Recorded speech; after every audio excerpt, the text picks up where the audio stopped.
Hello, I'm Kim Sauer at Electronica 2018 in Munich. I'm with Karl from Peak. Great to see you. Now, last time I saw you was in Bangalore. Yes. At Electronica as well. Yes. Great show. How was it for you? Very good. Very Yeah. good. We went over there with promoting the optimistic range of products that we distribute. So we went out to there to meet with our distributor in Bangalore. It covers the whole of India for us, and had a very positive experience there, really. So lots of interest. Introduced a new white LED test solution that we put forward.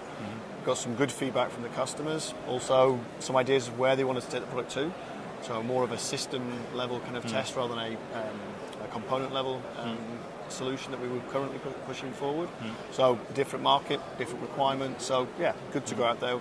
Until you go out there and actually speak to the locals and know what's going on. It was your first time, and it's probably always quite interesting, I would imagine, when you go into a market for a first time. You've got certain knowledge or expectations of that, but it probably also widens your whole perspective of your solutions and how you're dealing with all your other markets. So, ultimately, what sort of markets are you focused in, and do they really differ to what you're aiming at in India, for example? So India's probably more on the automotive side. Yeah. So whereas UK is more traditionally for us is military and aerospace.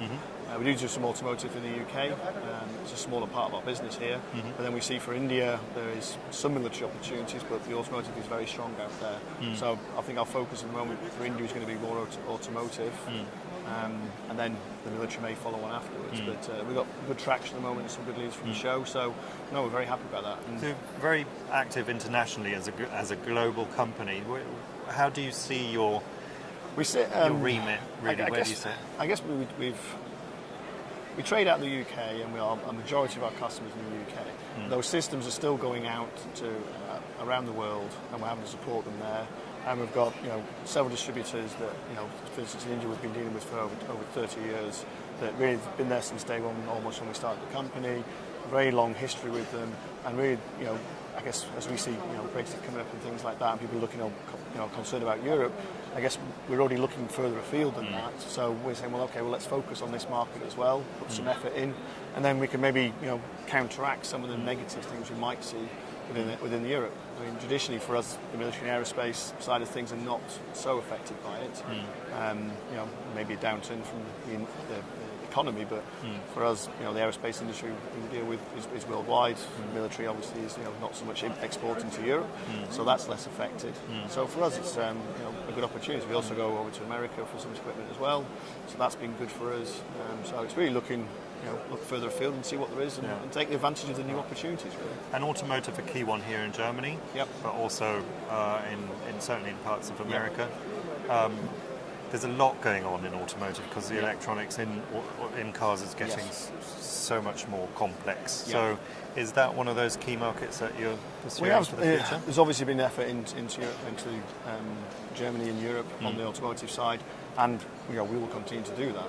I think it's looking, maybe there's some problems going forward, so therefore we need to look elsewhere to make sure we've got a bit of recover to see if things do turn down, or if there's any problems, then we've got alternative markets where we can look to sell them. In terms of solutions, what are the highlights? Really probably the white LED, pushing out from optimistic. That's a step change in how that's been, what it's capable of doing.